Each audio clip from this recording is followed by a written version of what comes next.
आज आप लोगों को इक्वेशन ऑफ मोशन सिखाऊंगी 9th ग्रेड में। मेरा एक एक बात को बहुत इंपॉर्टेंस से आपने सुनना है, बहुत ही गौर से सुनना है। सबसे पहले मैं आपको ये डायग्राम एक्सप्लेन कर दूंगी। तीनों equation of motion, first second third equation of motion जो है वो इसी डायग्राम के थ्रू आप ड्राइव करेंगे। सो इंतहाई गौर से सुनिएगा। कोई पॉइंट मिस हो तो प्लीज़ उसको पीछे करके वीडियो को दोबारा से देखें, लेकिन एक दफ़ा डायग्राम सही से बन गई तो बाकी तीनों चीज़ें ड्राइव करना बहुत इजी है क्योंकि ये तीनों इक्वेशन। सो स्टार्ट करते हैं सर डायग्राम से। तो इसमें आपके पास सबसे पहले क्या है, आपने देखना है वाई एक्सिस और x axis. Sorry for the alignment, obviously मैं पेन से यूज़ कर रही हूँ तो वो सही तरह से नहीं बन रहा, लेकिन कॉन्सेप्ट समझने की कोशिश करें। आपके पास आ जाता है एक्स एक्सिस। एक्स एक्सिस को हम रिप्रेजेंट करते हैं टाइम से, ठीक है। और ये पॉइंट जहाँ पे ये शुरू होते हैं इसको हम कहते हैं ज़ीरो। ये जो एरिया ये शो करता है वेलोसिटी को। ये वाई एक्सिस किसको शो करता है? वेलोसिटी को। अब हम यहाँ पे क्या कह रहे हैं कि हमारे पास एक बॉडी है, यानी कि समझे हम आप ही की बात कर रहे हैं। आप अपने घर से जा रहे हैं, आपके पास जो पॉइंट ए है वहाँ से आप जा रहे हैं अपनी नानो के घर। तो नानो का घर है वो है पॉइंट बी। तो ए टू बी है क्या आपके पास? एसिलरेशन। और एसिलरेशन को हम स्मॉल ए से शो करते हैं। अब हमारे पास जहाँ से गाड़ी चलना शुरू हुई है उस पॉइंट को हम कहेंगे इनिशियल वेलोसिटी वी आई। और जहाँ पे गाड़ी ने पहुँचना है जो कि नानो का घर है उसको हम कहेंगे वी एफ। ठीक हो गया। अब हमने एरिया फाइंड करना है। एरिया हमारे पास यहाँ पे क्या आ रहा है, हम यहाँ से ये डॉटेड एरियाज बनाएंगे। सबसे पहले डॉटेड लगाएंगे ए बी सी डी। ठीक हो गया। ये वाला जो एरिया है ए बी सी डी, ये एरिया किसके इक्वल होता है? ये आपको याद रखना है, 1/2 time multiply by A T. और जो ये वाला area A C D O, ये किसको रिप्रेजेंट करेगा? A is equal to velocity multiply by T. This is your whole diagram, that's it. ठीक हो गया। इसमें कुछ भी ज़्यादा कॉम्प्लिकेटेड बात नहीं है। डायग्राम बहुत ही सिंपल सी है। इस डायग्राम को माइंड में रखें। तीन मैक्सिमम भी 3 टाइम्स आप इसको मुसलसल ड्रॉ करेंगे ना, और अगर आपने मेरी वीडियो रोक रोक के साथ साथ एक एक लाइन ड्रॉ की है और मेरी बात को समझने की कोशिश की है, बिलीव मी आपको ये बार बार रट्टा मारने की ज़रूरत नहीं पड़ेगी। बस आपका वही चीज़ याद किया हुआ आपके टेस्ट में काम आएगा हमेशा। बस एक हल्की सी रिवीजन चाहिए होगी, पर एक दफ़ा गौर से सुनना समझना शर्त है, वो बहुत ज़रूरी है। अब मैं आपको समझाऊंगी कि फर्स्ट इक्वेशन ऑफ मोशन हमने इसमें ड्राइव कैसे किया है। ठीक हो गया। सबसे पहले इसमें वो क्या कह रहे हैं कि जो अब ये जो बाकी सब बातें ना इसमें, जैसे ये पैराग्राफ और ये slope of line, as and hence, ये सब जो चीज़ें लिखी हुई हैं ये आप लोगों ने लाजमी लिखनी है। मैं सिर्फ आपको मैथमेटिकल पोर्शन समझाऊंगी। वो कह रहा है कि speed time graph for the motion of a body is shown and slope A B gives acceleration. सबसे पहली चीज़ जो मैंने बताई है कि ए बी किसको रिप्रेजेंट कर रहा है? स्लोप, जो मोशन एसिलरेशन को रिप्रेजेंट कर रहा है। तो एसिलरेशन बेसिकली क्या है हमारे पास? बी सी डिवाइडेड बाय ए सी। ऐसा ही है कि ये दोनों चीज़ें मिलके एसिलरेशन बना रही हैं, राइट। तो मैंने सीधा सीधा क्या लिख दिया? बी सी डिवाइडेड बाय ए सी। अब अपनी डेरिवेशन के लिए मैं थोड़ी सी चेंजेस ये करने वाली हूँ कि मैं ए बी या बी सी लिखने के बजाय उसको मैं नए तरीके से लिखूँगी। यानी कि अगर मैं बी डी को माइनस कर दूँ सी डी, मैंने कहा कि बी डी लाइन में से मैं माइनस कर दूँ सी डी, तो क्या बचेगा? B C, right. तो मैंने यहाँ पे अब बी सी नहीं लिखना, मैंने लिखना है B D minus C D, जो सेम ही मतलब है। अब यहाँ पे ए सी है, ए सी की जगह अगर मैं ओ डी लिख दूँ तो भी सेम ही मतलब है, राइट। ये मैंने ओ डी लिख दिया। अब हम क्या करेंगे कि इन सब की जगह इनके सिंबल्स लगाएंगे कि बेसिकली ये लाइंस रिप्रेजेंट किसको कर रही हैं। ए बी किसको शो कर रही है? ए बी, ये किसको शो कर रही है? एसिलरेशन को, तो मैंने उसकी जगह ए लिख दिया। बी डी किसको शो कर रहा है? ये बी डी बेसिकली शो कर रहा है वी एफ को, ये चीज़ को शो कर रहा है, राइट। इसको आई एम सो सॉरी, मैंने बहुत ही मेसी कर दिया डायग्राम को। इसको let me clean it faster faster faster faster. Okay there you go. हाँ, तो ये जो बी डी है, ये बी डी ये किसको रिप्रेजेंट कर रहा है? वी एफ को, तो मैं इसकी जगह वी एफ लिख देती हूँ। माइनस सी डी, ये सी डी जो है वो बेसिकली किसको शो कर रहा है? वी आई को। और ओ डी किसको शो कर रहा है? मैं डायग्राम में देख रही हूँ, अगर आप पॉइंटर आप लोग सही तरह नोट करें तो मैं डायग्राम में बता रही हूँ कि सब चीज़ें क्या है। ओ डी किसको शो कर रहा है? टाइम को, तो मैं इसकी जगह टी लिख देती हूँ। अब क्या करना है जी? टी को इस तरफ ले जाएंगे तो क्या बन जाएगा?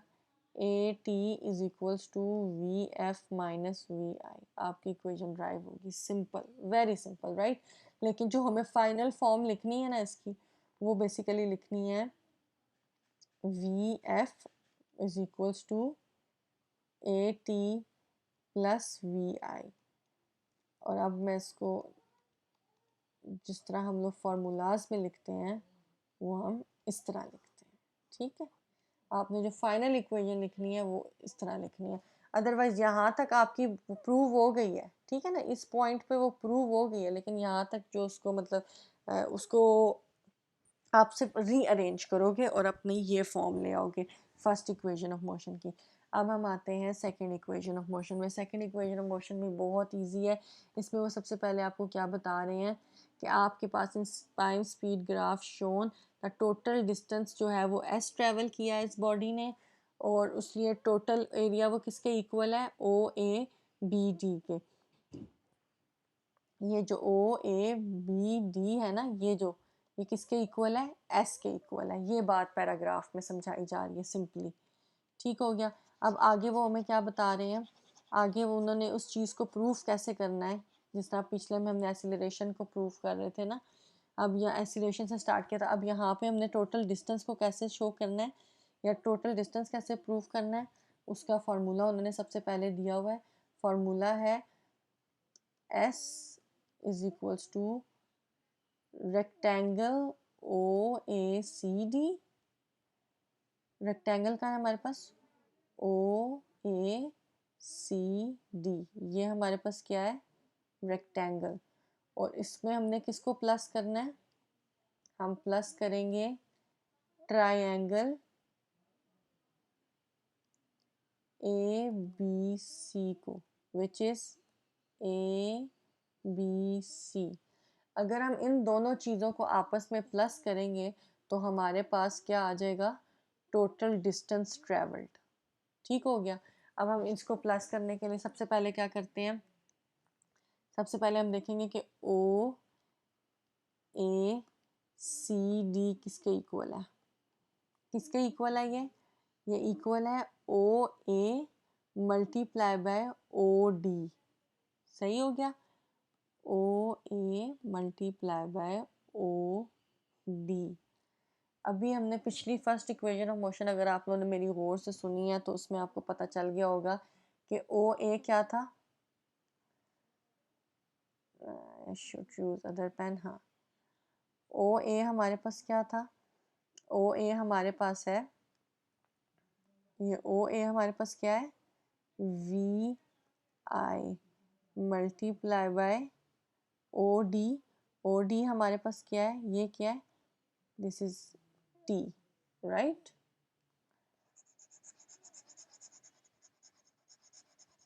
अब हम देखेंगे, ये हमने निकाल लिया रेक्टेंगल।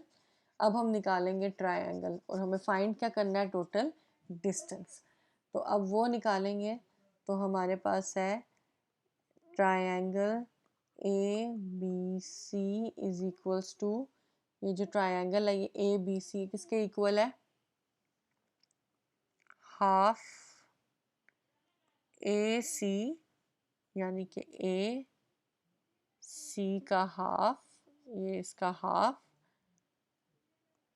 ए सी और बी सी का हाफ, सॉरी, और बी सी इन दोनों का हाफ। ठीक है ना। ये क्या बनाता है, ABC बनाता है, ये इसको बनाता है, इस ए चीज़ को बनाता है। ठीक हो गया। अब हमारे पास, एक तो मुझे बार बार इनको रिमूव करना पड़ा, मुझे गंद ही नहीं बचाना चाहिए पहले में। खैर, इसको दूसरी फॉर्म क्या होगी लिखने की, AC क्या है हमारे पास, AC बेसिकली क्या है, टाइम। AC या OD दोनों किस चीज़ को रिप्रेजेंट कर रहे हैं, टाइम को, जैसे पहले भी बताया। BC किसको रिप्रेजेंट कर रहा है,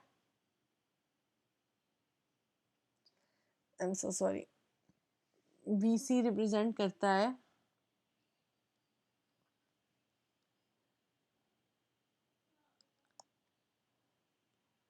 AT को। ठीक हो गया। BC किसको रिप्रेजेंट कर रहा है, ये टाइम एक्सीलरेशन को भी रिप्रेजेंट कर रहा है और ये टाइम को भी रिप्रेजेंट कर रहा है, ये दोनों चीज़ों को रिप्रेजेंट कर रहा है, एक्सीलरेशन को भी और टाइम, इन दोनों लाइंस के साथ ये कनेक्टेड है। तो ये क्या हो गया, BC इज AT।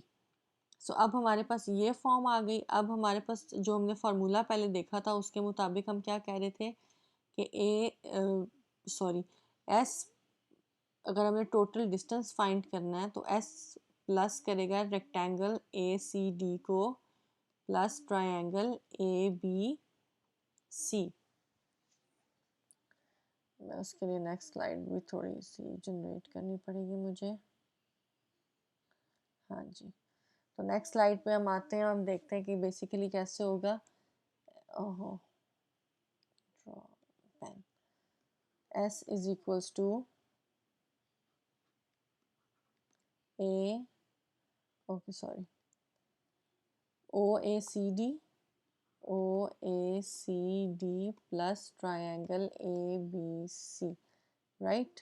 अब हमारे पास जो रेक्टेंगल था उसका आंसर क्या आया है, VI multiply by T, VI multiply by T। इसको हम प्लस किसके करेंगे, ABC, और उसका आंसर हमारे पास क्या आया है, this one, sorry 1/2 T multiply by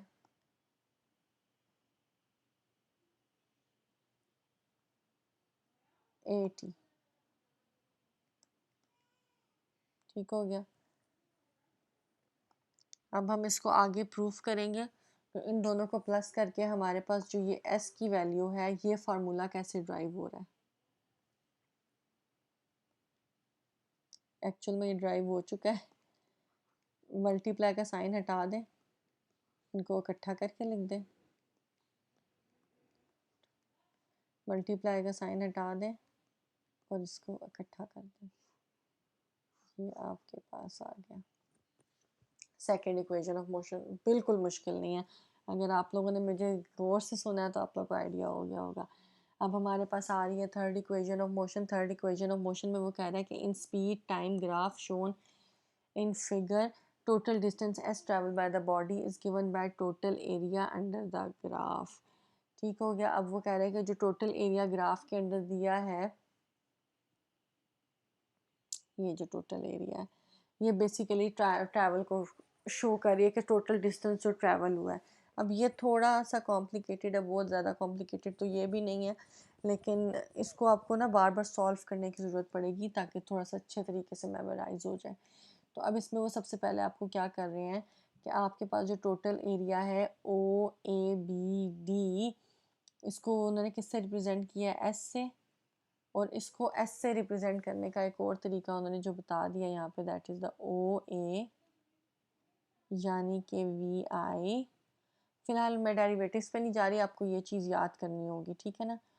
already मैं काफ़ी दफ़ा आपको ये चीज़ बता चुकी हूँ कि BD कहाँ पे है, ये सब चीज़ें कहाँ पे हैं, ठीक है ना।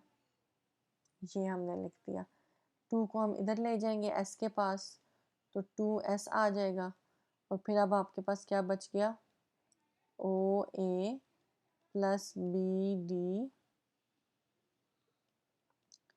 Multiply by OD। ठीक हो गया।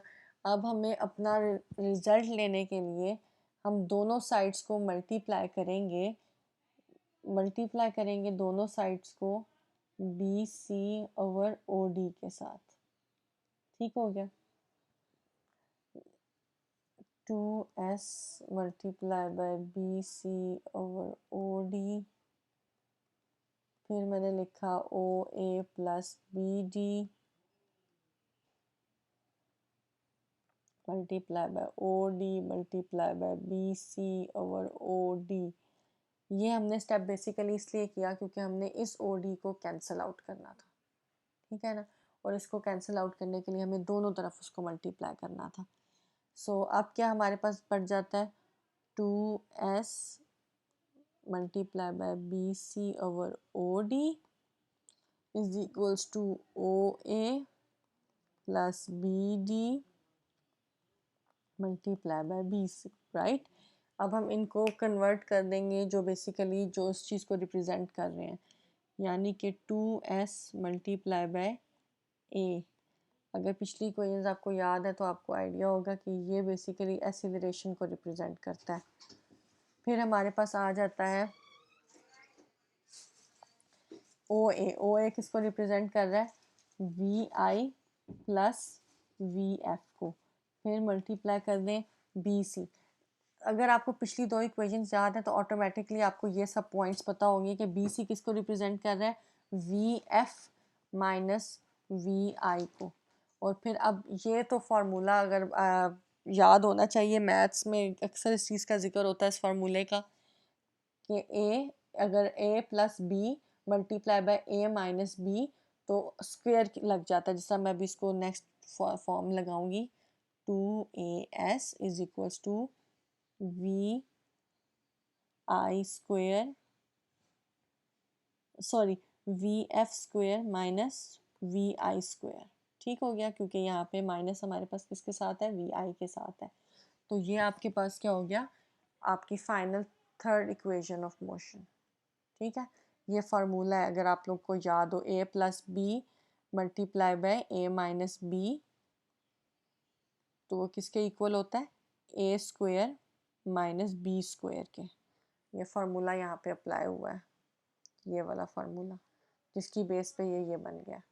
Thank you so much. अगर कोई पॉइंट समझ नहीं आ रहा तो कमेंट्स में पूछें, अदरवाइज़ इसी चीज़ को अगर आप एक दो दफ़ा वीडियो को दोबारा भी देखेंगे या एक ही दफ़ा भी गौर से सुनेंगे तो आप लोगों के लिए इनफ होगा।